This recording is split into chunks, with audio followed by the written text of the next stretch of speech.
बीमार शहजादी को अचानक सफाई पसंदी का खबत हो गया। शाही महल में किसी कनीज का हाथ गलती से शहजादी के हाथ से छू जाता तो वो अपने हाथों को घंटों धोती रहती थी। खाने पीने के साफ बर्तन शहजादी अपने सामने दोबारा साफ पानी से धुलवाती थी। खाना भी बहुत कम खाने लगी, जिसकी वजह से वो बहुत कमज़ोर हो गई थी। बादशाह को इसकी बहुत फिक्र थी। उसने शाही हकीमों से शहजादी का बहुत इलाज कराया, मगर कोई हकीम भी शहजादी का मरज़ न समझ सका। बादशाह ने शाही हकीमों से मायूस होकर ऐलान करा दिया कि जो शहजादी का इलाज करके तंदुरुस्त करेगा उसे माला माल कर दिया जाएगा। कई हकीम आए मगर वो शहजादी के इलाज में कामयाब न हो सके। एक दिन एक बूढ़ा हकीम दरबार में हाजिर हुआ और उसने शहजादी के इलाज की ख्वाहिश जाहिर की। बादशाह ने उसे इजाज़त दे दी। हकीम साहब ने सबसे पहले वो नुस्खे मांगे जिनकी मदद से दवाइयाँ तैयार करके खिलाई गई थीं। वो नुस्खे देखने के बाद हकीम साहब ने शहजादी के शाही महल में मामूलात के बारे में तफसील से पूछा और उन्हें एक कागज़ पर दर्ज कर लिया। हकीम साहब ने शहजादी का तबी मुआयना किया और फिर बादशाह से कहा, शहजादी का इलाज हो जाएगा, लेकिन इलाज के लिए मैं जो तरीका अख्तियार करूँगा मुझे उसकी आज़ादी होगी। बादशाह ने हामी भर ली। हकीम साहब के हुक्म पर शहजादी को एक कुर्सी पर बिठा कर उसके हाथ पांव कुर्सी से बांध दिए गए। कमरे में बादशाह और मलिका के अलावा एक कनीज़ भी मौजूद थी। वो हैरत से हकीम साहब को देख रहे थे कि ये शहजादी का इलाज करने का ये कौन सा तरीका है। वो दूसरे हकीमों से मायूस ना होते हुए तो इस हकीम को रुखसत कर देते। हकीम साहब ने दही मंगवा कर इसमें बेसन मिलाकर अमेज़ा बनाया और शहजादी के चेहरे पर लगाने का हुक्म दिया। मैं जब तक इस अमेज़े को चेहरे से उतारने का ना कहूँ मत उतारना। हकीम साहब ने हुक्म दिया। ये अमेज़ा जैसे ही शहजादी के चेहरे पर लगाया गया, शहजादी ने बेख्तियार चीखना चलाना शुरू कर दिया।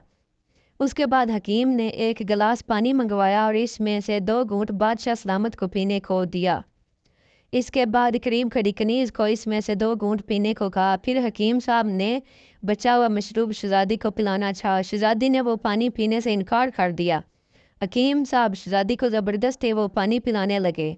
शहजादी ने इनकार किया, सर हिलाती रही, लाख कोशिश की कि वो पानी ना पिए, लेकिन थोड़ा सा पानी से पीना ही पड़ा। पानी पीते ही शहजादी ने शोर करना शुरू कर दिया, मैं अब मर जाऊंगी, मैं अब मर जाऊंगी। ये कहते हुए शहजादी बेहोश हो गई। शहजादी की रस्सियाँ खोलकर उसे कमरे में पहुंचा दिया जाए। हकीम साहब ने कहा, जब तक शहजादी खुद बेदार ना हो कोई उसे ना जगाए। शहजादी जब नींद से बेदार हुई तो वो खुद को तंदुरुस्त महसूस करके हैरान रह गई। अब हकीम साहब रोज़ाना शहजादी को मुख्तलिफ दवाएं खिलाते ताकि उसकी ताकत बहाल हो जाए। 2 हफ्ते गुजर गए। शहजादी बिल्कुल ठीक हो गई। बादशाह और मलिका हैरान थे। बादशाह के पूछने पर हकीम साहब ने बताया शहजादी साहिबा को कोई जिस्मानी बीमारी नहीं थी। शहजादी के ज़हन में ये बात बैठ गई थी कि ज़रा सी बेएहतियाती से भी वो बीमार हो जाएगी, इसलिए यह सफाई का भरपूर ख्याल रखती थी। हद ये कि किसी सहेली या कनीज़ का हाथ लगने पर शहजादी साहिबा खौफजदा हो जाती और घंटों अपने हाथ धोती कि इनके हाथ पर जो गंदगी लग गई है उसे साफ करना है, वरना ये चीज़ उन्हें मार भी सकती है। नफासत पसंदी के सबब ये ज़हनी उलझन का शिकार हो गई थी।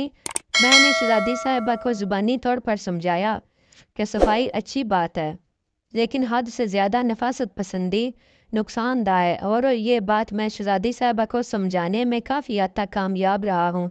मैंने शहजादी साहिबा को ऐसी दवा भी दी जिससे उन्हें तेज़ भूख लगे और वो खाना खाने पर मजबूर हो जाएं। अब शहजादी साहिबा ज़हनी तौर पर सेहतमंद हो गई हैं।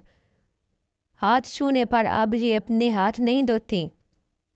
बादशाह और मलिका हकीम साहब के तरीका इलाज पर बहुत खुश हुए, इसलिए उन्होंने हकीम साहब को माला माल कर दिया और शाही हकीमों में शामिल कर लिया।